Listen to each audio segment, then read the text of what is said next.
Welcome to a Foxy Tech Tips tutorial on controlling your LG TV with your iPhone. First, head to the App Store and download the app LG TV Plus.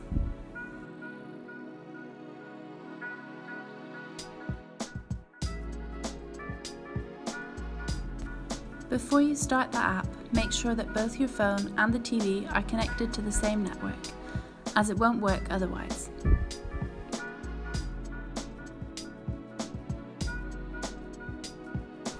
Select your TV from the list. A code will now appear on your TV which you will have to type into your phone.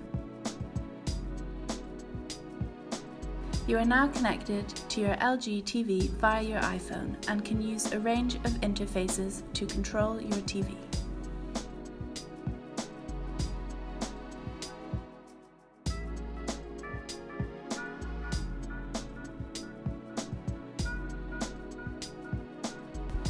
And that draws an end to this quick tutorial. Please like the video if it helped you and subscribe for more LG TV tutorials.